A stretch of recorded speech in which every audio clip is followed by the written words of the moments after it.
반도체에 물을 붓겠다는 한국의 발상에 전 세계가 코웃음을 쳤습니다. 물과 전기는 상극인데 미친 소리라는 거였죠. 그런데 한국이 그 미친 발상으로 세계 최고 기록을 10배 차이로 무너뜨리자 전 세계가 얼어붙었습니다. 냉각 기술을 100년간 독점해온 서구는 충격에 빠졌고 라이벌 일본은 눈물로 패배를 인정했습니다. 절박해진 미국은 정부 검증단을 한국으로 보냈고 거대 자본은 한국을 묻으려 음해를 퍼뜨렸습니다.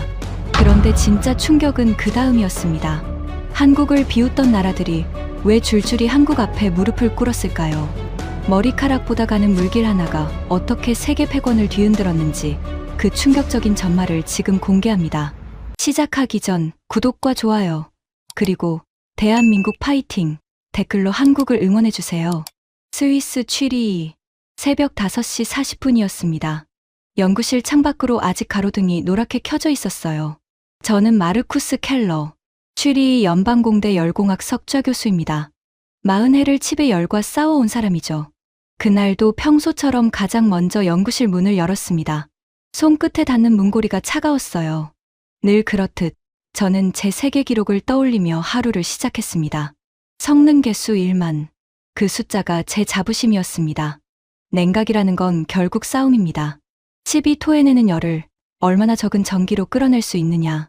제가 이끄는 팀은 칩 안에 머리카락보다 가는 물기를 새겨 펌프 전기 1만큼으로 그 1만 배의 열을 뽑아내는 기록을 세웠습니다. 세계 최고 권위의 학술지에 실렸고 전 세계가 박수를 보냈죠. 그 뒤로 4년 동안 누구도 그 벽을 넘지 못했습니다. 저는 그게 인류의 한계라고 믿었습니다. 그런데 그날 새벽 제 믿음에 첫 금이 갔습니다. 책상 위 모니터에 메일 한 통이 깜빡이고 있었어요. 발신자는 옛 제자였습니다. 제목만 봐도 손이 멈췄습니다. 교수님, 한국이 우리 기록을 넘었습니다. 저는 코웃음부터 쳤습니다. 넘었다고? 누가? 커피잔을 내려놓는 손이 살짝 떨렸던 것 같습니다. 인정하긴 싫지만요. 메일을 열었습니다. 한국의 카이스트라는 곳에서 같은 방식으로 새로운 기록을 발표했다는 내용이었습니다. 저는 거기까지 읽고 피식 웃었어요. 한국, 칩을 잘 찍어내는 나라죠. 배도 잘 만들고요. 하지만 원천 기술은 다릅니다. 열을 다스리는 학문, 그 깊은 물리는 우리 서구가 100년을 앞서왔으니까요. 기록을 좀 비슷하게 따라왔나 보군. 저는 그렇게 중얼거리며 숫자를 찾아 내려갔습니다. 그리고 그 숫자를 본 순간 입안이 바싹 말랐습니다. 10만 6천. 성능 개수 10만 6천이라고 적혀 있었습니다. 제 기록이 1만이었습니다. 한국이 발표한 숫자는 제 평생의 기록을 10배 넘게 짓밟고 있었습니다. 저는 모니터를 향해 몸을 기울였습니다. 글자가 잘못 보인 줄 알았어요. 안경을 벗고 눈을 비빈 다음 다시 봤습니다. 똑같았습니다. 10만 6천. 등줄기를 타고 서늘한 것이 한 줄 흘러내렸습니다. 이건 오타겠지. 저는 손가락으로 화면을 짚으며 그 숫자를 다시 읽었습니다. 1번, 2번, 3번. 읽을 때마다 심장이 한 박자씩 빨라졌어요. 자릿수가 달랐습니다. 1만과 10만은 그냥 큰 차이가 아닙니다. 한 세대의 연구가 통째로 건너뛴 거리예요. 누군가 평생을 바쳐도 닿을까 말까 한 벽을 한국이 한 번에 뛰어넘었다는 뜻이었습니다. 하지만 저는 인정하지 않았습니다. 인정할 수 없었어요. 저는 자리에서 일어나 창가로 걸어갔습니다. 발밑에서 마룻바닥이 삐걱였습니다. 동이 트는 취리히의 하늘은 잿빛이었어요. 저는 두 손으로 창틀을 짚고 차가운 유리에 이마를 댔습니다. 그러고는 스스로에게 말했습니다. 마르쿠스, 정신 차려. 한국이 그걸 했을 리가 없어. 그 순간엔 정말 그렇게 믿었습니다. 아니, 믿고 싶었습니다. 그게 제 편견의 시작이었어요. 그리고 그 편견이 얼마나 우스운 것이었는지 저는 2달 뒤에야 알게 됩니다. 지금부터 들려드릴 이야기는 한 늙은 석학이 평생을 떠받쳐 온 자부심이 어떻게 무너졌는지에 관한 기록입니다. 저는 한국을 무시했습니다. 비웃었고 의심했고 끌어내리려 했습니다. 그런데 그 끝에서 저는 머리카락보다 가는 물길 한 줄 앞에 무릎을 꿇었습니다. 끝까지 봐주신다면 여러분은 AI 시대의 진짜 전쟁터가 어디인지 알게 되실 겁니다. 이 영상이 마음에 드신다면 구독과 좋아요 한번 부탁드립니다. 그 한 번이 이런 이야기를 계속 만들어가는 큰 힘이 됩니다. 자, 다시 그 새벽으로 돌아가겠습니다. 저는 창가에 서서 한참을 그렇게 있었습니다. 그때 휴대폰이 울렸어요. 진동이 책상을 긁는 소리에 등골이 오싹했습니다. 화면에 뜬 이름을 보고 저는 한숨을 내쉬었습니다. 빅터 라이먼. 서구 냉각 컨소시엄의 의장이자 이 바닥에서 가장 큰 돈을 굴리는 사람입니다.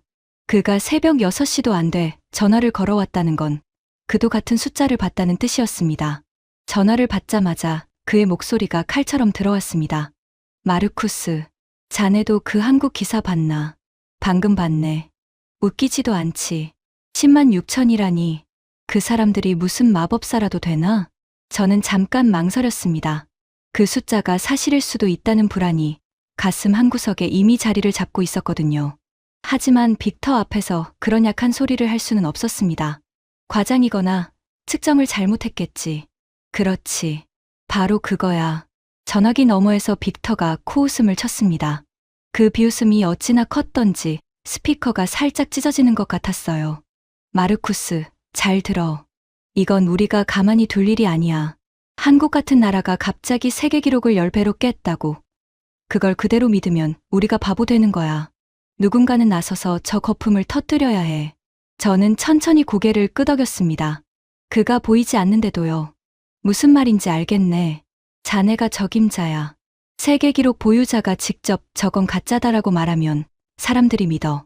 자네 한마디면 한국의 그 발표는 그냥 묻혀버린다고. 그 말이 제 자존심을 정확히 긁었습니다. 솔직히 말하면 기분이 좋았어요. 무너진 자부심을 되살릴 명분이 생긴 거니까요. 생각해보겠네. 저는 전화를 끊었습니다. 하지만 손바닥에 식은땀이 배어 있었습니다. 그 축축한 감촉이 저도 모르게 무언가를 두려워하고 있다는 증거였는지도 모르겠습니다. 그날 이후 저는 한국의 그 발표 자료를 손에 잡히는 대로 끌어모았습니다. 이상하게 들리시겠지만 저는 그걸 공부하려고 모은 게 아니었습니다. 반박하려고 모은 거예요. 어디서 거짓말을 했는지, 어디서 숫자를 부풀렸는지 그 빈틈을 찾아내겠다는 마음뿐이었습니다. 책상 위에 자료가 쌓일수록 제 안에 편견도 같이 쌓였습니다. 제가 그렇게 확신했던 데에는 이유가 있었습니다. 첫째, 물과 전기는 상극입니다. 이건 어린아이도 아는 상식이죠. 휴대폰에 물 한 방울만 들어가도 먹통이 됩니다. 그런데 수천만 원짜리 칩 안에 물기를 새기고 물을 흘린다니. 저는 평생 이 위험을 알기에 조심하고 또 조심해왔습니다.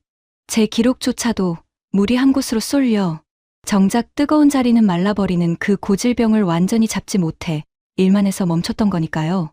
그 벽을 한국이 단숨에 넘었다. 믿기지 않았습니다. 둘째, 냉각은 서구의 학문입니다. 저는 그렇게 배웠고 그렇게 가르쳤습니다. 열역학의 뿌리, 유체역학의 방정식, 그 모든 것이 유럽과 미국의 연구실에서 자랐다고요. 한국은 그 학문을 수입해 칩을 찍어내는 나라일 뿐이라고. 부끄럽지만 저는 정말 그렇게 생각했습니다. 원천은 우리 것이고 한국은 응용이나 하는 변방이라고요. 셋째, 저는 예전에 한국 기술을 무시한 적이 있었습니다. 10수년 전이었을 겁니다. 어느 국제학회에서 한국의 젊은 연구원이 발표를 했어요. 미세 물길 냉각에 관한 초기 아이디어였습니다. 그때 저는 객석 맨 앞줄에 앉아 있었습니다. 발표가 끝나자 저는 손을 들고 이렇게 말했습니다. 흥미로운 상상이군요. 하지만 그건 칠판 위에서나 가능한 이야기입니다. 현실의 칩은 그렇게 단순하지 않아요. 객석에서 웃음이 터졌습니다. 그 젊은 연구원의 얼굴이 빨갛게 달아오르던 게 지금도 기억납니다. 저는 그날 제가 한 말이 옳다고 믿었어요. 10수년이 지나도록요.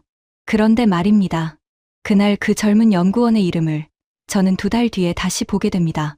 한국의 발표 자료, 그 맨 위에 적힌 책임자 이름으로요. 한도윤, 그 사람이었습니다. 하지만 그때의 저는 그 이름을 기억조차 하지 못했습니다. 며칠 뒤 빅터가 제 연구실로 직접 찾아왔습니다. 그가 문을 열고 들어서는데 비싼 향수 냄새가 먼저 방을 채웠습니다. 잘 다린 양복, 번쩍이는 손목시계. 그는 의자에 앉기도 전에 본론을 꺼냈습니다. 마르쿠스, 결정했나? 아직이라니. 시간이 없어. 그는 제 책상 위에 쌓인 한국 자료를 슬쩍 보더니 손등으로 툭 쳐서 흐트러뜨렸습니다. 종이 몇 장이 바닥으로 떨어졌어요. 저는 그 무례함에 미간이 살짝 찌푸려졌지만 아무 말도 하지 않았습니다. 이런 종이 쪼가리 들여다봐서 뭐하나. 답은 정해져 있어. 저건 가짜야. 빅터, 그래도 우리가 직접 확인은. 확인은 무슨. 그가 제 말을 잘랐습니다. 마르쿠스, 자네 순진하군. 이 바닥이 어떻게 돌아가는지 몰라? 한국이 진짜로 저 기록을 세웠든 아니든 그건 중요하지 않아. 중요한 건 누가 시장에 표준을 쥐느냐야. 우리가 먼저 저건 못 믿을 기술이다라고 못을 박으면 투자자들은 한국 근처에도 안 가. 돈이 안 가면 기술도 죽어. 그 말을 하는 빅터의 입꼬리가 비틀려 올라갔습니다. 그 표정에서 저는 어떤 서늘함을 느꼈습니다. 이 사람은 진실에는 관심이 없구나. 오직 한국을 묻어버리는 데에만 관심이 있구나. 우리가 가진 컨소시엄 자금이 얼마인지 알지? 마이크로소프트 같은 거대 기업들이 우리 쪽 기술에 돈을 넣고 있어. 그 흐름을 한국 쪽으로 뺏기면 나는 모든 걸 잃어. 그러니 한국은 반드시 거품이어야 해. 거품이 아니면 거품으로 만들어야지. 저는 입을 다물었습니다. 그가 무서운 사람이라는 건 알고 있었지만 그날따라 더 그렇게 느껴졌습니다. 빅터는 자리에서 일어나며 제 어깨를 툭 쳤습니다. 마르쿠스, 자네는 세계 기록 보유자야. 자네 입에서 가짜라는 말 한마디만 나오면 돼. 그러면 한국은 끝이야. 보상은 충분히 하겠네. 그는 그렇게 말하고 연구실을 나갔습니다. 문이 닫히자 방 안엔 그의 향수 냄새와 바닥에 흩어진 한국 자료만 남았습니다. 저는 떨어진 종이를 한 장씩 주워들었습니다. 그런데 그중 한 장이 제 손에서 멈췄습니다. 한국팀이 물쏠림 문제를 어떻게 잡았는지 설명한 부분이었어요. 도구가 아니라 수학으로 풀었다는 겁니다. 수만 가지 물길 설계를 초고속으로 훑어보고 그중 유망한 것만 골라 정밀하게 검증하고 그 결과를 다시 계산에 반영하는 방식. 저는 그 한 줄을 읽다가 손가락이 멈췄습니다. 이건 내가 못 풀던 그 문제잖아. 심장이 쿵 내려앉았습니다. 그건 거품을 만든 사람의 글이 아니었습니다. 진짜로 그 벽 앞에서 밤을 새워본 사람만 쓸 수 있는 글이었습니다. 하지만 저는 곧바로 그 생각을 밀어냈습니다. 두려웠거든요. 만약 이게 진짜라면 제 평생이 흔들리는 거니까요. 저는 그 종이를 서랍에 거칠게 밀어넣고 쾅 닫았습니다. 아니야. 우연이겠지. 그날 밤 저는 잠을 거의 못 잤습니다. 천장을 보고 누워있는데 자꾸 그 숫자가 떠올랐습니다. 10만 6천. 그리고 그 한 줄의 글. 새벽이 올 때까지 저는 두 가지 마음 사이에서 갈팡질팡했습니다. 한쪽은 한국은 가짜다라고 외쳤고 다른 한쪽은 아주 작은 목소리로 속삭였습니다. 혹시 진짜라면? 그 갈등이 끝난 건 한 통의 전화 때문이었습니다. 빅터가 떠나고 일주일쯤 지났을 때였습니다. 늦은 오후 연구실 전화가 울렸어요. 받아보니 뜻밖의 인물이었습니다. 미국 에너지부의 고위 관료 제임스 콜드웰. 데이터 센터의 전력을 책임지는 사람이었습니다. 저와는 몇 번 학회에서 마주친 사이였죠. 그의 목소리는 무겁고 지쳐 있었습니다. 켈러 교수님, 솔직하게 묻겠습니다. 한국의 그 냉각 기술, 진짜일 가능성이 있습니까? 저는 잠시 망설이다 되물었습니다. 왜 그걸 저한테 물으시죠? 전화기 너머에서 그가 깊게 숨을 들이쉬는 소리가 들렸습니다. 교수님, 지금 미국 전력망은 한계입니다. 데이터 센터들이 빨아들이는 전기가 한 나라를 통째로 흔들 정도예요. 새 발전소를 짓는 속도보다 칩이 전기를 먹는 속도가 더 빠릅니다. 우리는 지금 발전한 전기의 거의 절반을 칩을 식히는 데에만 버리고 있어요. 만약 한국 기술이 그 냉각 전기를 10분의 1로 줄이는 게 사실이라면 그는 거기서 말을 멈췄습니다. 그 침묵의 무게가 전화기를 타고 제 손까지 전해졌습니다. 그건 우리에게 국가 안보 문제입니다, 교수님. 저는 사실을 알아야 합니다. 거품인지 진짜인지. 저는 수화기를 쥔 손에 힘이 들어갔습니다. 미국 정부의 고위 관료가 한국 기술의 진위를 이토록 절박하게 묻고 있었습니다. 빅터의 말처럼 그냥 가짜였다면 이 사람이 이렇게까지 절박할 리가 없었습니다. 콜드웰 선생, 솔직히 말씀드리면 저도 모릅니다. 하지만 제가 직접 확인해 보겠습니다. 그 말이 제 입에서 나오는 순간 저는 스스로도 놀랐습니다. 전화를 끊고 나서 저는 한참을 책상 앞에 앉아 있었습니다. 그러고는 서랍을 열어 며칠 전 거칠게 밀어 넣었던 그 종이를 다시 꺼냈습니다. 손끝으로 그 한 줄을 천천히 쓸어내렸습니다. 마침 그 무렵 한국의 카이스트는 자신들의 기술을 검증받겠다며 국제 전문가들을 초청하고 있었습니다. 누구든 와서 직접 두 눈으로 확인하라는 거였죠. 저는 그 초청장을 며칠 전에 받고도 쓰레기통에 처박아 뒀었습니다. 가짜를 검증하러 갈 이유가 없다고 생각했으니까요. 저는 쓰레기통을 뒤져 그 초청장을 다시 꺼냈습니다. 구겨진 종이를 손바닥으로 펴면서 저는 결심했습니다. 직접 가서 내 손으로 폭로하겠다. 그게 그때 제 진짜 속마음이었습니다. 검증이 아니라 폭로. 저는 한국이 거짓말을 했다는 증거를 찾아내 빅터 앞에서, 콜드웰 앞에서, 전 세계 앞에서 그걸 터뜨릴 작정이었습니다. 세계 기록 보유자가 직접 현장을 검증하고 저건 가짜다라고 선언하면 한국은 정말로 끝장날 테니까요. 저는 그 통쾌한 순간을 머릿속으로 미리 그려보기까지 했습니다. 빅터에게 전화를 걸어 한국에 가겠다고 하자 그가 흡족하게 웃었습니다. 잘 생각했네, 마르쿠스. 가서 그 사기극의 밑바닥을 들춰와. 비용은 전부 내가 대지. 그리고 하나만 기억해. 자네 임무는 진실을 찾는 게 아니야. 가짜라는 결론을 가지고 돌아오는 거야. 알겠나? 저는 잠시 말이 없었습니다. 그 노골적인 말이 거북했거든요. 하지만 결국 이렇게 대답했습니다. 알겠네. 전화를 끊고 저는 짐을 쌌습니다. 작은 가방 하나, 그 안에 제 측정 장비와 한국의 거짓말을 잡아낼 자료들을 챙겨 넣었습니다. 손길이 분주했지만 가슴 한구석은 이상하게 서늘했습니다. 공항으로 가는 차 안에서 저는 창밖을 바라봤습니다. 스위스의 산이 멀어지고 있었어요. 저는 속으로 되뇌었습니다. 마르쿠스, 너는 폭로하러 가는 거야. 흔들리지 마. 비행기에 올라 좌석에 몸을 묻었습니다. 안전벨트를 채우는 손가락이 차가웠습니다. 창밖으로 활주로의 불빛이 길게 늘어서 있었어요. 엔진 소리가 점점 커지더니 비행기가 땅을 박차고 올랐습니다. 몸이 좌석에 깊게 눌렸습니다. 저는 눈을 감았습니다. 그리고 다시 그 숫자를 떠올렸습니다. 10만 6천. 설마, 그럴 리 없어. 하지만 그 설마가 제 평생을 송두리째 뒤집어 엎을 거라는 걸 그땐 정말이지 꿈에도 몰랐습니다. 15시간 뒤 비행기 창밖으로 낯선 도시의 불빛이 펼쳐졌습니다. 인천이었습니다. 인천공항에 내린 순간부터 제 예상은 어긋나기 시작했습니다. 저는 솔직히 후진국을 떠올리고 있었습니다. 부끄러운 고백이지만 그랬어요. 낡은 공항, 어수선한 도로, 그런 풍경을 머릿속에 그려뒀거든요. 그런데 입국장을 빠져나오는데 천장이 어찌나 높고 환하던지 저도 모르게 걸음이 느려졌습니다. 바닥은 거울처럼 닦여 있었고 안내 화면들이 소리 없이 부드럽게 움직였습니다. 사람들이 길게 줄을 섰는데도 어디 하나 시끄럽거나 어수선한 데가 없었어요. 생각보다 깔끔하군. 저는 그렇게 중얼거렸습니다. 그러고는 곧바로 고개를 저었어요. 공항이 좋다고 기술이 좋은 건 아니니까. 그건 그냥 겉모습일 뿐이라고 저는 스스로를 다잡았습니다. 마중 나온 사람은 한도윤 교수의 젊은 연구원이었습니다. 20몇 살쯤 됐을까요? 그는 제 가방을 받아들며 또박또박한 영어로 인사했습니다. 저는 차에 오르며 차창 밖을 내다봤습니다.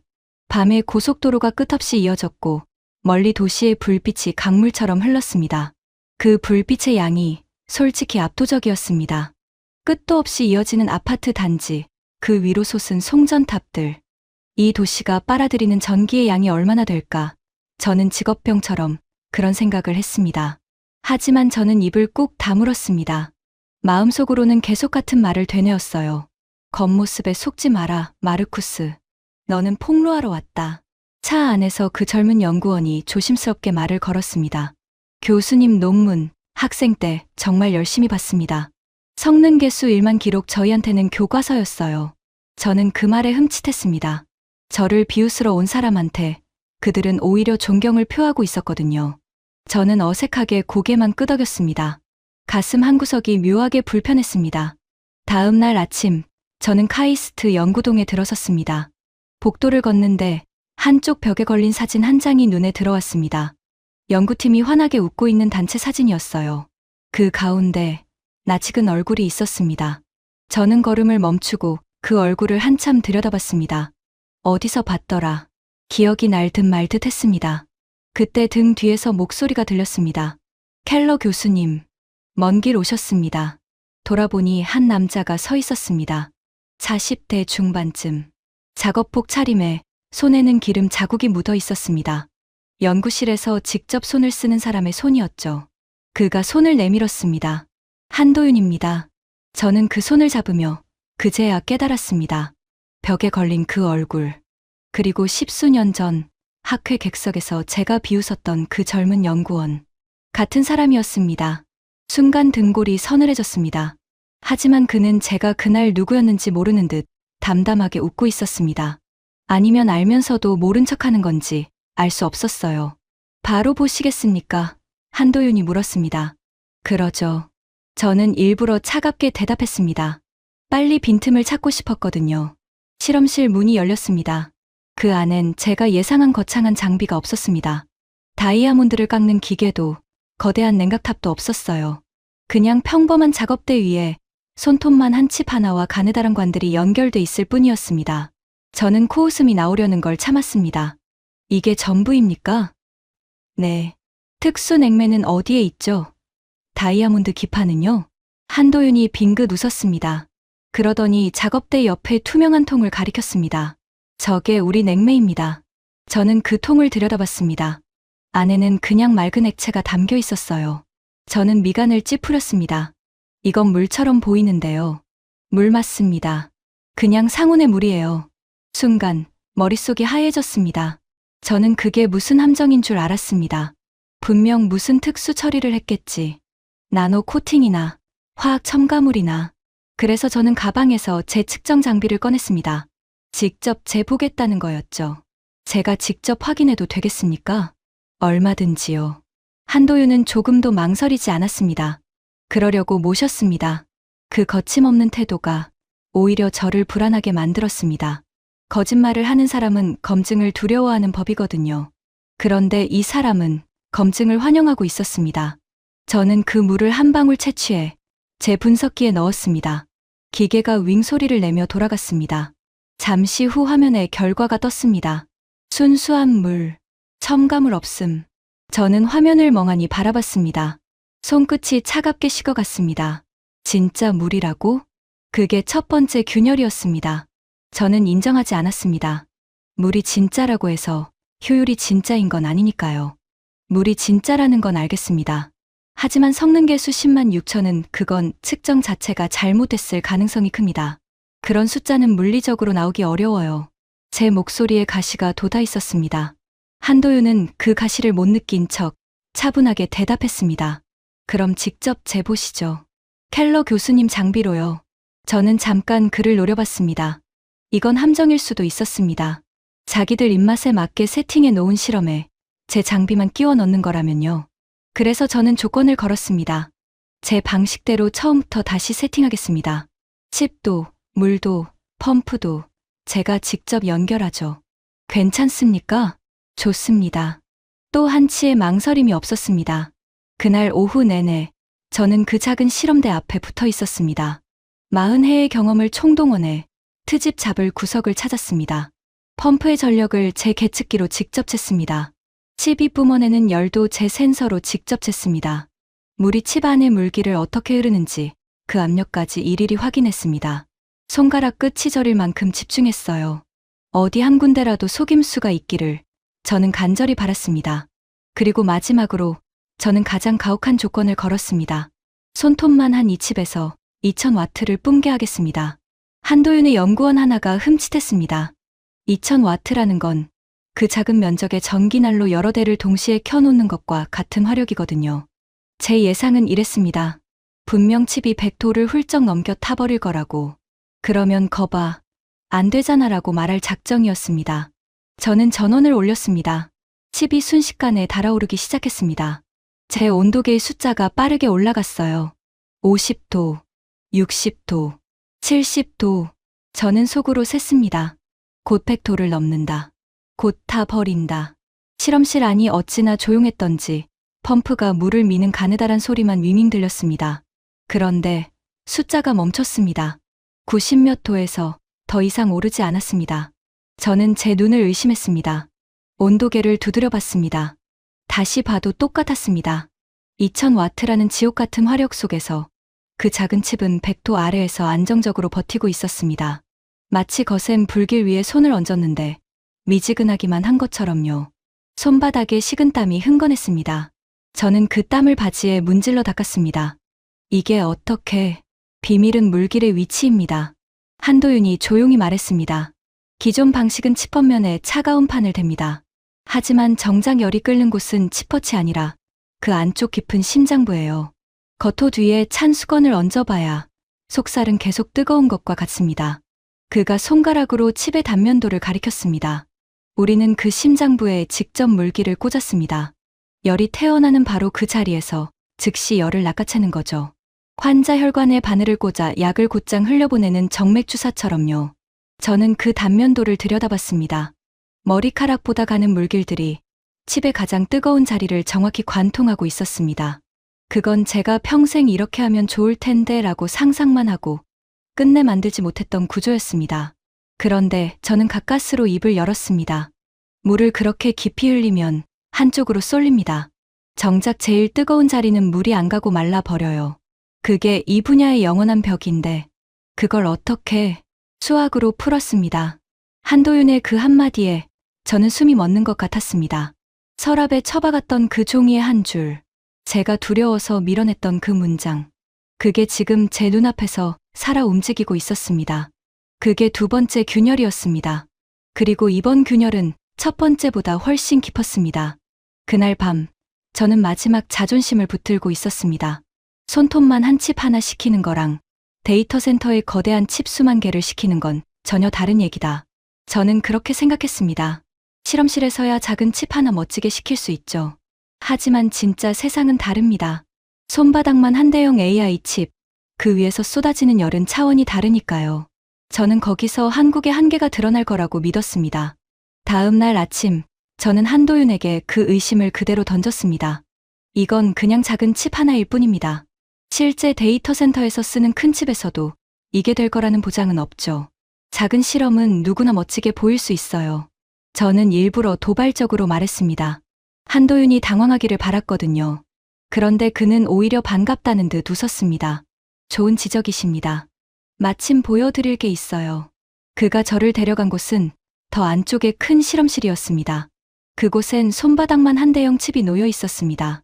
실제 데이터 센터에서 쓰는 진짜 AI 반도체였습니다. 그 옆에는 두꺼운 냉각판이 연결돼 있었어요. 여기에도 같은 원리를 적용했습니다. 직접 보시죠. 저는 또다시 제 장비를 꺼냈습니다. 이번에도 처음부터 끝까지 제 손으로 확인했습니다. 손바닥이 땀에 젖었지만 저는 멈추지 않았습니다. 어딘가에 분명 한계가 있을 거라고 저는 마지막까지 믿고 싶었습니다. 전원을 올렸습니다. 거대한 칩이 엄청난 열을 뿜기 시작했습니다. 제 센서의 숫자가 무섭게 치솟았어요. 저는 침을 꿀꺽 삼켰습니다. 이번엔 다르다. 이번엔 못 버틴다. 그런데 또 숫자가 잡혔습니다. 기존 장비보다 냉각 성능이 30% 넘게 좋았습니다. 그 거대한 칩이 위험한 온도까지 가지 않고 안정적으로 버텼습니다. 저는 그 숫자를 보고 또 봤습니다. 한 번, 두 번, 세 번. 도무지 믿기지 않아서요.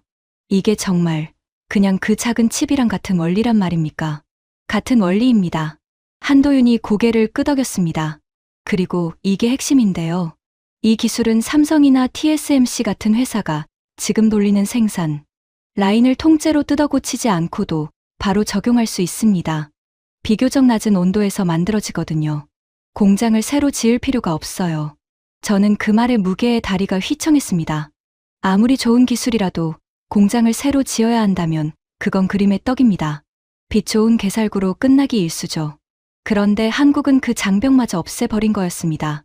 세계 최고의 효율을 기존 공정 그대로 추가 설비 없이. 그건 제가 상상할 수 있는 가장 완벽한 형태의 기술이었습니다.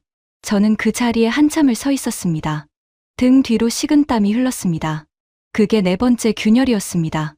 그리고 이제 제 안의 성벽은 거의 다 무너져 있었습니다. 저는 그저 인정하지 않으려고 발버둥 칠 뿐이었습니다. 그날 저녁, 저는 숙소에서 빅터에게 전화를 걸었습니다. 손이 떨리고 있었습니다. 뭐라고 말해야 할지 몰랐어요. 빅터는 받자마자 다그쳤습니다. 어떻게 됐나? 빈틈 찾았어? 저는 잠시 말이 없었습니다. 빅터, 솔직히 말하겠네.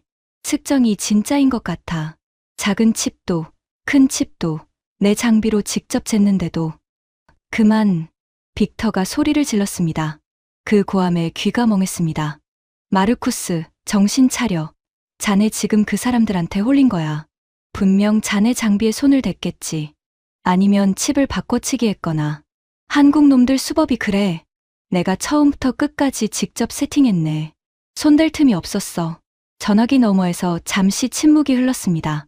그러더니 빅터의 목소리가 갑자기 낮고 차갑게 변했습니다. 마르쿠스, 잘 들어. 자네가 못하겠다면 내가 다른 방법을 쓰겠네. 이미 손은 써뒀어. 무슨 방법? 알 것 없어. 자네는 그냥 가짜라는 말만 하고 돌아오면 돼. 그게 자네 일이야. 전화가 뚝 끊겼습니다. 저는 휴대폰을 손에 쥔 채 한참을 그대로 서 있었습니다. 등골에 서늘한 예감이 흘렀습니다. 빅터가 다른 방법을 쓴다는 게 무슨 뜻인지 알 것 같았거든요. 다음 날 아침, 영구동에 한 무리의 손님이 들어왔습니다. 선두에 선 사람은 일본인이었습니다. 백발의 노신사. 저도 아는 얼굴이었어요. 사사키 게니치. 일본 반도체 열설계의 살아있는 권위자였습니다. 한때 일본 반도체의 자존심이었고 지금도 그 분야에서 가장 까다롭기로 소문난 사람이죠. 저는 놀랐습니다. 사사키 같은 사람이 한국까지 직접 왔다는 건 보통 일이 아니었거든요. 더구나 사사키는 한국 반도체를 평생 라이벌로 여겨온 사람이었습니다. 그가 제 발로 한국에 왔다는 것 자체가 무언가 심상치 않다는 신호였습니다. 사사키는 한도윤과 가볍게 인사를 나누더니 곧장 실험실로 향했습니다. 저는 그 뒤를 따라갔습니다. 그가 무슨 말을 할지 궁금했거든요. 사사키라면 분명 한국 기술의 빈틈을 잡아낼 거라고 저는 은근히 기대했습니다. 어쩌면 그가 제 편이 되어 줄지도 모른다고요. 사사키는 2시간 동안 말없이 실험을 지켜봤습니다. 직접 장비를 만지고 숫자를 확인하고 칩의 단면을 들여다봤습니다. 그의 표정은 점점 굳어갔습니다. 그러더니 어느 순간 그의 눈가가 붉어졌습니다. 그리고 마침내 그가 입을 열었습니다. 졌습니다. 저는 제 귀를 의심했습니다. 우리 일본은 반도체 소재와 장비에서 세계를 이끈다고 자부해왔습니다. 한국은 우리 소재 없이는 칩 하나 못 만든다고. 저도 그렇게 믿었어요. 하지만 이건 사사키의 목소리가 떨렸습니다. 이건 소재의 문제가 아닙니다. 발상의 문제예요. 우리는 더 좋은 재료를 찾는데 매달렸고 한국은 아예 다른 길을 뚫었습니다. 그가 잠시 말을 멈추더니 천천히 자신의 이야기를 꺼냈습니다. 제 아버지도 반도체 기술자였습니다. 돌아가시기 전에 제게 이런 말씀을 하셨어요. 게니치, 일본의 기술은 세계 최고다. 하지만 우리는 너무 오래 그 자리에 머물러 있다. 멈춰선 1등은 달려오는 2등에게 언젠가 자리를 내준다. 저는 그 말씀을 흘려들었습니다. 우리가 1등인데 무슨 걱정이냐고요. 사사키의 눈에서 결국 눈물이 한 줄 흘렀습니다. 그런데 오늘 여기서 아버지 말씀이 맞았다는 걸 봤습니다. 우리는 멈춰 있었고 한국은 달렸습니다. 그래서 이 자리에 온 겁니다. 제 눈으로 직접 확인하고 깨끗하게 인정하려고요. 사사키가 한도윤을 향해 허리를 깊이 숙였습니다. 진심으로 축하드립니다. 그리고 한국의 도전을 존경합니다. 그 순간 실험실에 정적이 흘렀습니다. 일본 최고의 권위자가 한국 앞에서 눈물을 흘리며 고개를 숙이고 있었습니다. 저는 그 광경을 멍하니 바라봤습니다. 가슴속에서 뭔가 무너지는 소리가 들렸습니다. 그게 3번째 균열이었습니다. 아니, 어쩌면 가장 깊은 균열이었는지도 모르겠습니다. 숙적조차 눈물로 인정하는 기술 앞에서 제 마지막 자존심이 소리 없이 갈라지고 있었으니까요. 그날 밤, 저는 잠을 이루지 못했습니다. 숙소 창밖으로 대전의 밤하늘이 보였습니다. 저는 침대에 걸터앉아 그동안 직접 적은 측정값들을 들여다봤습니다. 몇 번을 다시 계산해봐도 결과는 같았습니다. 성능 개수 10만 6천. 진짜였습니다. 펌프에 전기를 1만큼 넣으면 그 10만 배가 넘는 열을 칩 밖으로 끌어냅니다. 제 평생의 기록인 1만을 10배 넘게 뛰어넘은 숫자. 그게 거짓이 아니라 제 손으로 확인한 사실이었습니다. 저는 종이를 내려놓고 2 손에 얼굴을 묻었습니다. 40해였습니다. 저는 40해 동안 제가 인류의 한계에 가장 가까이 다가간 사람이라고 믿었습니다. 그 자부심으로 살았어요. 그런데 그 한계가 사실은 한계가 아니었습니다. 그저 제가 못 넘은 벽이었을 뿐이고 그 벽을 한국이 넘어버린 거였습니다. 다음 날 저는 한도윤을 찾아갔습니다. 교수님께 사과할 게 있습니다. 한도윤이 의아한 표정으로 저를 봤습니다. 10수년 전 어느 학회에서 제가 당신의 발표를 비웃었습니다. 칠판 위에서나 가능한 이야기라고요. 객석 전체가 웃게 만들었죠. 기억하십니까? 한도윤이 잠시 저를 바라봤습니다. 그러더니 조용히 웃었습니다. 기억합니다. 맨 앞줄에 앉아 계셨죠. 저는 고개를 들 수 없었습니다. 그날 정말 부끄러웠습니다. 한도윤이 말을 이었습니다. 발표장을 나와서 한참 울었어요. 다 그만둘까 생각도 했고요. 그런데 그날 밤 결심했습니다. 언젠가 반드시 칠판 위의 이야기를 현실로 만들어서 보여주겠다고요. 그가 저를 똑바로 바라봤습니다. 원망의 눈빛이 아니었습니다. 오히려 고마움에 가까웠어요. 그러니 어떤 의미에서는 교수님이 절 여기까지 오게 한 셈입니다. 저는 그 말에 목이 메었습니다. 제 무시가 한 연구자를 짓밟은 게 아니라 오히려 그를 단단하게 만들었다니. 부끄러움과 감동이 한꺼번에 밀려와 저는 한동안 말을 잇지 못했습니다. 바로 그때 한도윤의 휴대폰이 울렸습니다. 그가 전화를 받더니 표정이 묘하게 변했습니다. 통화를 끝낸 그가 저를 봤습니다. 마이크로소프트입니다. 저는 흠칫했습니다. 마이크로소프트라면 원래 빅터의 컨소시엄에 돈을 넣던 거대 기업이었거든요. 서구 진영의 핵심 후원자요. 데이터 센터 검증단을 보내겠답니다. 우리 기술을 자기들 실제 칩에 적용해보고 싶다고요. 저는 그 말의 무게를 단번에 알아챘습니다. 그건 단순한 관심이 아니었습니다. 서구 진영의 돈이 빅터에게서 한국으로 방향을 틀기 시작했다는 신호였습니다. 진짜 기술 앞에서는 결국 자본도 솔직해지는 법이니까요. 그게 중반의 가장 큰 반전이었습니다. 하지만 빅터는 진실 앞에서 물러서는 사람이 아니었습니다. 마이크로소프트가 한국으로 기운다는 소식을 들은 그날부터 빅터는 본색을 드러내기 시작했습니다. 먼저 저는 그 흔적을 인터넷에서 봤습니다. 어디선가 한국의 냉각 기술은 측정 오류이며 곧 허점이 드러날 거지라는 글들이 퍼지기 시작했어요. 익명의 전문가를 인용한 기사들이었습니다. 누가 봐도 빅터가 뿌린 음해였습니다. 그는 진실을 못 이기자 진실을 더럽히기로 한 거였습니다. 그리고 그게 끝이 아니었습니다. 이튿날 아침 연구동 분위기가 어수선했습니다. 한도윤의 젊은 연구원 하나가 얼굴이 하얗게 질린 채 복도에 서 있었어요. 저는 무슨 일이냐고 물었습니다. 그 연구원이 떨리는 목소리로 말했습니다. 어젯밤에 모르는 사람한테서 연락이 왔습니다. 그는 숨을 고르더니 말을 이었습니다. 거액을 줄 테니 우리 기술의 핵심 설계도를 빼돌리라고요. 평생 일 안 하고 살 수 있는 돈이라고 했습니다. 제 가족 얘기까지 꺼내면서요. 그러더니 만약 거절하면 우리 팀이 데이터를 조작했다는 가짜 증거를 만들어서 전 세계에 퍼뜨리겠다고 했습니다. 우리 모두를 사기꾼으로 만들겠다고요. 저는 그 자리에 얼어붙었습니다. 빅터였습니다. 분명히요. 매수가 안 되면 협박을, 협박이 안 되면 조작을. 그게 그의 방식이었습니다. 그래서요? 어떻게 했습니까? 그 젊은 연구원이 고개를 들었습니다.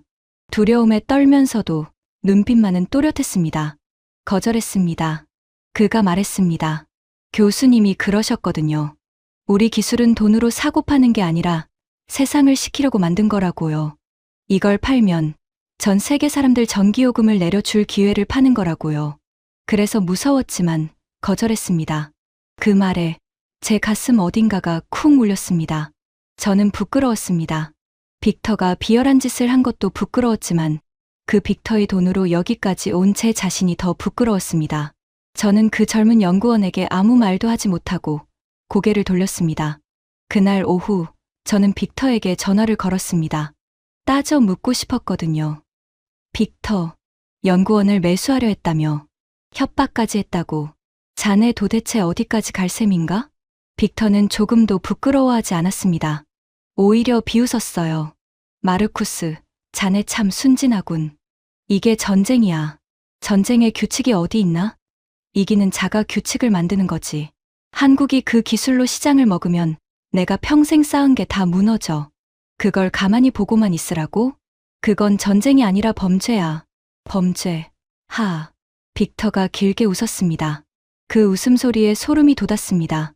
마르쿠스, 잘 들어. 나는 이미 가짜 데이터를 준비해뒀어. 한국팀이 측정값을 조작했다는 증거를. 진짜처럼 보이게 아주 정교하게 만들었지. 곧 전 세계 언론에 뿌릴 거야. 그러면 사람들은 진실이 뭔지 따지지도 않고 그냥 한국이 사기쳤다고 믿겠지. 세계 최고 기술이면 뭐하나? 사람들이 사기라고 믿으면 그냥 끝나는 거야. 저는 분노로 손이 떨렸습니다. 빅터는 진실을 못 이기자 진실을 통째로 거짓으로 덮어버리려 하고 있었습니다. 한 분야를 위해 평생을 바쳐온 연구자라면 절대 해서는 안 될 짓이었습니다. 빅터, 자네, 그건 한국만 죽이는 게 아니야. 인류 전체가 쓸 수 있는 기술을 죽이는 거라고. 전기요금에 허덕이는 수십억 명의 기회를 짓밟는 거란 말이야. 그래서 빅터가 차갑게 받았습니다. 그게 나랑 무슨 상관이지? 나는 내 돈을 지킬 뿐이야. 전화가 끊겼습니다. 저는 휴대폰을 든 채 한참을 부들부들 떨었습니다. 그리고 그 순간 저는 처음으로 분명히 깨달았습니다. 저는 더 이상 빅터의 사람이 아니었습니다. 저는 한도윤을 찾아갔습니다.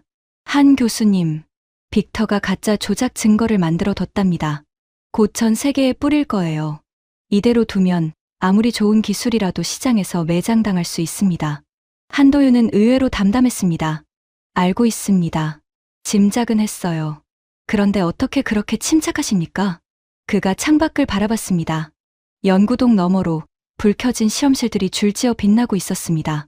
교수님, 저는 그날 학회에서 비웃음을 당하고도 10수년을 버텼습니다.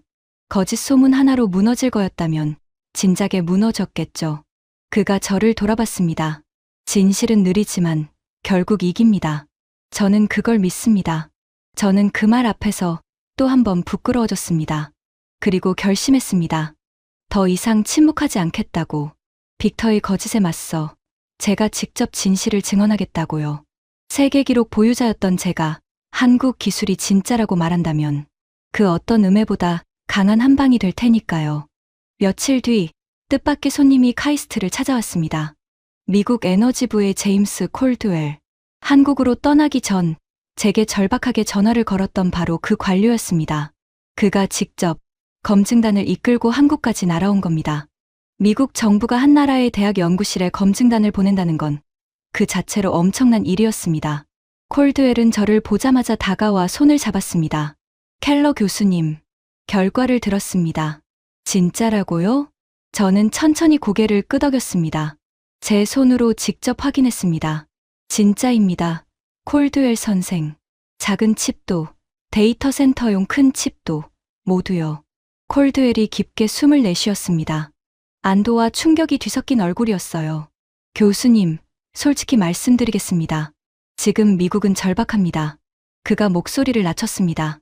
데이터 센터가 빨아들이는 전기 때문에 전력망이 한계입니다. 발전소를 더 짓고 송전선을 더 깔아도 AI가 전기를 먹는 속도를 못 따라갑니다. 그 부담은 결국 국민 전기요금으로 갑니다. 일반 가정의 고지서에 그 숫자가 찍혀요. 이건 한 회사의 문제가 아니라 국가 전체의 문제입니다. 그가 실험실의 작은 칩을 바라봤습니다. 그런데 저 작은 물길 하나가 냉각에 버리던 전기를 10분의 1로 줄인다면 그건 우리가 발전소를 수십 개 짓는 것과 같은 효과예요. 보이지 않는 발전소인 셈입니다. 저는 그 말에 고개를 끄덕였습니다. 콜드웰은 정확히 핵심을 짚고 있었습니다. 이건 단순한 냉각 기술이 아니었습니다. 버려지던 전기를 고스란히 AI의 힘으로 되돌려주는 기술. 똑같은 건물, 똑같은 전기로 몇 배 더 강력한 인공지능을 돌릴 수 있게 하는 기술이었습니다. 콜드웰의 검증단은 사흘 동안 카이스트에 머물렀습니다.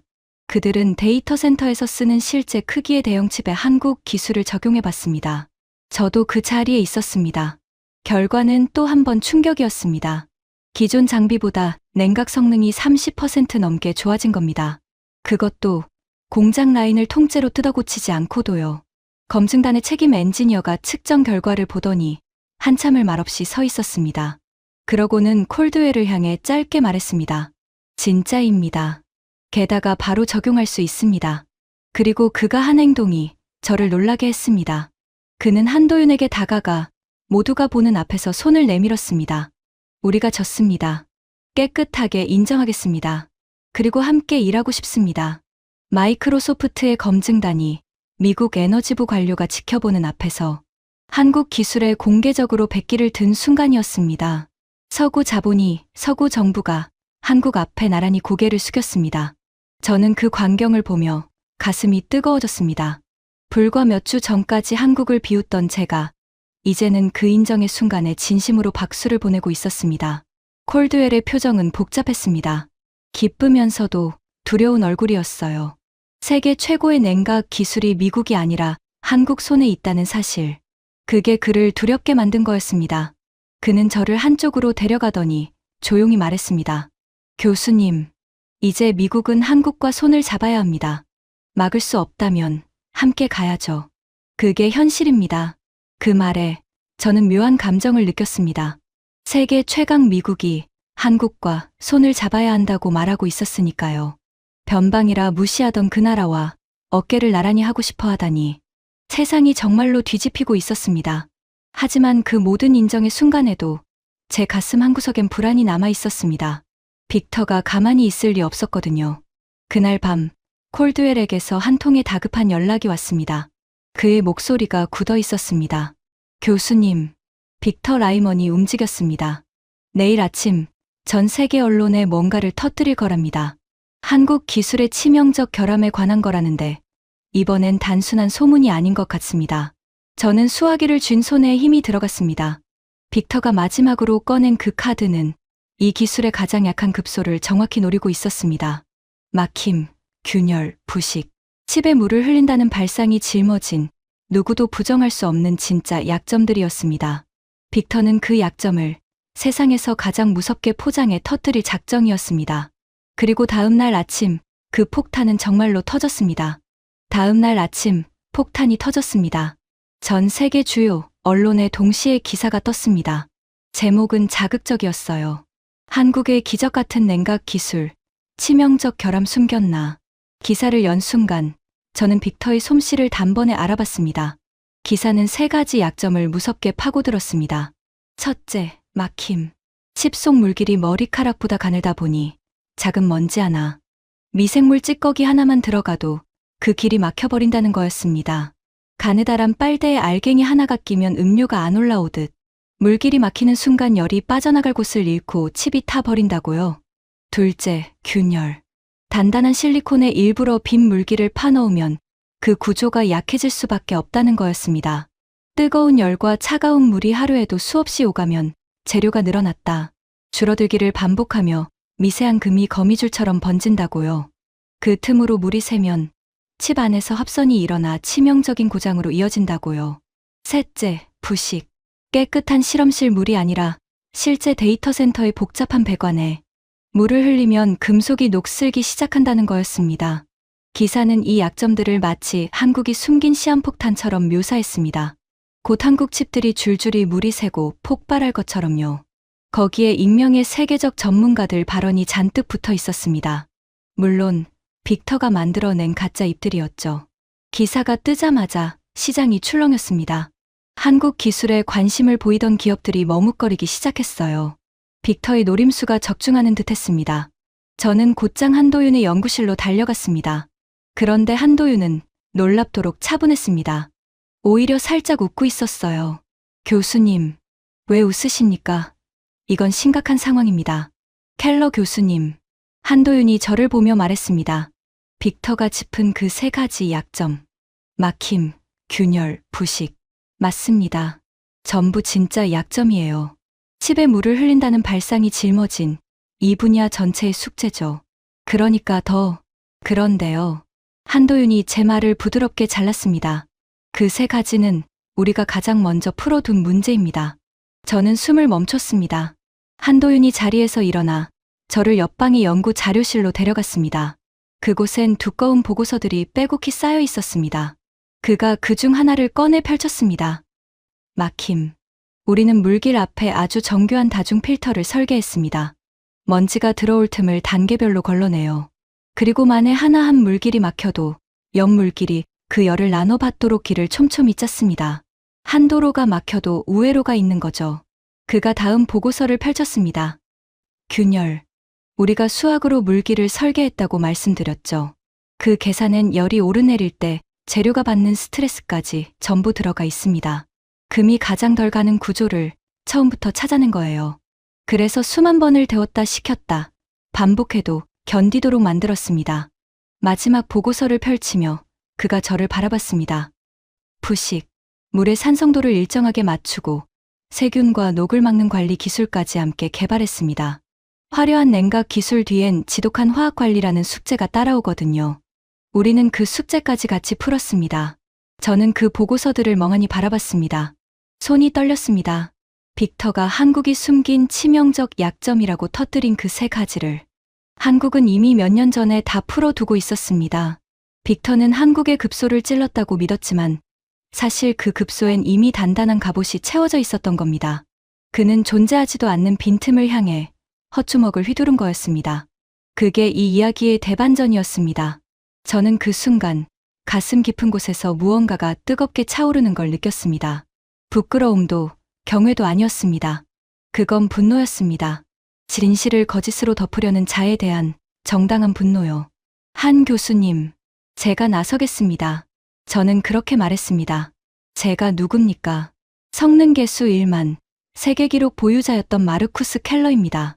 그런 제가 직접 검증하고 직접 증언하겠습니다. 한국 기술은 진짜고 빅터 라이먼은 가짜 증거로 그걸 묻으려 했다고요. 세상이 제 말은 믿을 겁니다.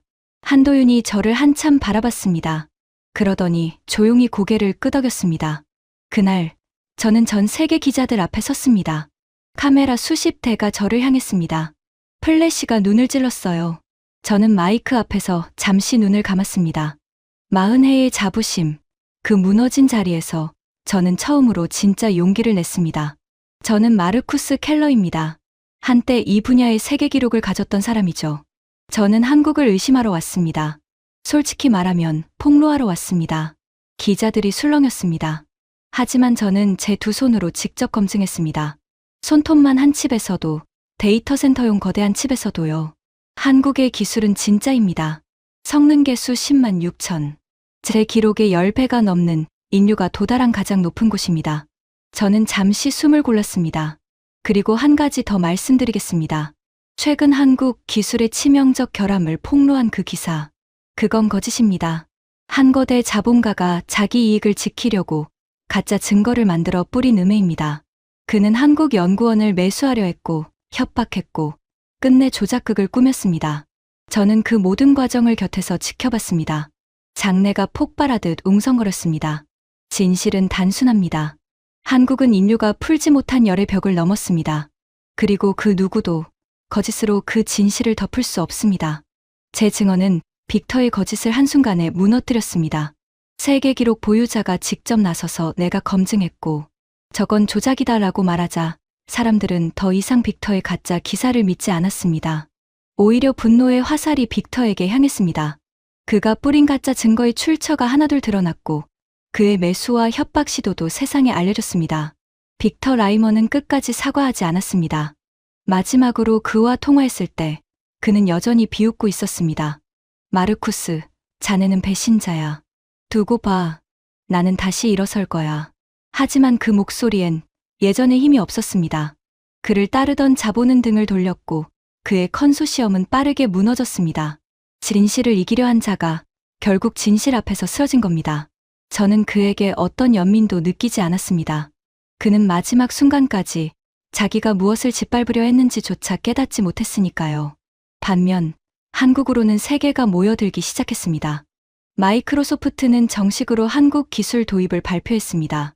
미국 에너지부의 콜드웰은 양국이 함께 이 기술을 발전시키자는 협력에 손을 내밀었습니다. 일본의 사사키는 자기 나라로 돌아가 공개 강연에서 이렇게 말했다고 합니다. 우리가 머무는 동안 한국은 달렸다. 이제 우리도 다시 달려야 한다. 유럽의 연구소들도 앞다투어 한국과 손잡기를 원했습니다. 변방이라 무시당하던 나라가 세계의 중심이 되는 순간이었습니다. 저는 그 모든 광경을 지켜보며 어느 오후 한도윤과 함께 카이스트 교정을 걸었습니다. 늦은 봄 햇살이 따뜻했습니다. 잔디밭에선 학생들이 웃으며 지나갔어요. 저는 문득 걸음을 멈추고 그에게 물었습니다. 한 교수님, 솔직히 묻고 싶습니다. 그 모든 의심과 음해 속에서 어떻게 흔들리지 않으셨습니까? 한도윤이 잠시 하늘을 올려다봤습니다. 교수님, 저는 그날 학회에서 비웃음을 당했을 때 한 가지를 배웠습니다. 남이 나를 어떻게 보느냐는 내가 바꿀 수 없어요. 하지만 내가 무엇을 만드느냐는 내가 바꿀 수 있습니다. 그래서 저는 남의 평가가 아니라 제 물길에만 집중했습니다. 그 가느다란 물길 하나예요. 그가 저를 돌아보며 웃었습니다. 세상을 바꾸는 건 거창한 게 아니더라고요. 머리카락보다 가는 물길 하나. 그거면 충분했습니다. 저는 그 말에 가슴이 먹먹해졌습니다. 생각해보면 이 작은 물길 하나가 바꾼 게 얼마나 많은지요. 데이터 센터가 냉각에 버리던 그 막대한 전기를 10분의 1로 줄였습니다. 그 줄어든 전기는 고스란히 인공지능의 힘으로 돌아갑니다. 똑같은 건물, 똑같은 전기로 몇 배 강력한 AI를 돌릴 수 있게 된 거죠. 더 나아가 무리하게 발전소를 짓고 송전선을 깔지 않아도 됩니다. 그 비용은 결국 평범한 사람들의 전기요금으로 돌아갈 돈이었으니까요. 대전의 작은 실험실에서 칩에 새긴 그 물길 하나가 어쩌면 지구 반대편, 어느 가정의 전기 고지서를 지켜주고 있는 셈입니다. 보이지 않는 방파제처럼요. 반도체 산업엔 오랫동안 한 가지 믿음이 있었습니다. 더 빨리 계산하는 자가 이긴다는 믿음이요. 모두가 더 빠른 칩, 더 많은 연산에만 매달렸습니다. 하지만 이제 그 믿음은 열의 벽 앞에서 무너졌습니다. 아무리 빠른 칩도 그 열을 다스리지 못하면 스스로 타버리니까요. 그래서 경쟁의 무게 중심이 통째로 옮겨갔습니다.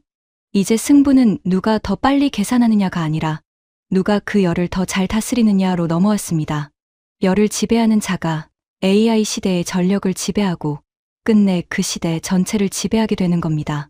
그리고 그 최전선의 가장 앞자리에 머리카락보다 가는 물길 하나로 무장한 대한민국의 이름이 또렷이 새겨졌습니다.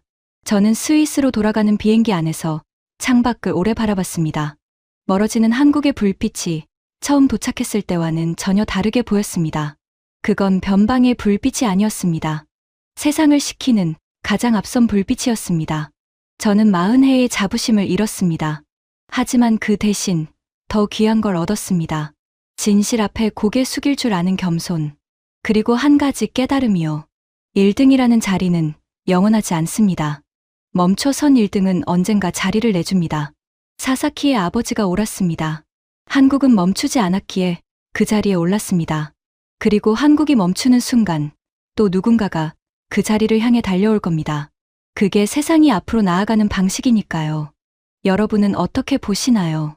한국이 이 세계 최고의 기술을 발판 삼아 글로벌 반도체 패권의 한 축을 단단히 거머쥘 수 있을까요? 아니면 좋은 기술을 먼저 손에 쥐고도 또 다른 빅터들의 방해 속에서 그 기회를 지켜내야 할까요? 여러분의 생각을 댓글로 남겨주세요. 저는 정말로 궁금합니다. 마지막으로 한도윤 교수가 헤어지며 제게 건넨 말로 이 이야기를 마치려 합니다. 켈러 교수님, 우리가 만든 건 냉각 기술 하나가 아니에요. 누가 뭐라 해도 묵묵히 자기 길을 가면 결국 세상이 알아준다는 증거입니다. 그거면 충분하지 않습니까? 충분했습니다. 정말로요. 지금까지 세계 최고의 냉각 권위자 마르쿠스 켈러가 한국에서 겪은 충격적인 이야기였습니다. 변방이라 무시당하던 대한민국이 머리카락보다 가는 물길 하나로 세계를 무릎 꿇렸습니다. 묵묵히 자기 길을 가면 결국 세상이 알아주는 법입니다. 그것이 바로 대한민국의 저력입니다. 오늘 이야기가 가슴에 와닿으셨다면 이 자랑스러운 대한민국의 기술을 주변에 널리 공유해주세요. 구독과 좋아요도 부탁드립니다. 지금까지 감동 새벽이었습니다. 감사합니다.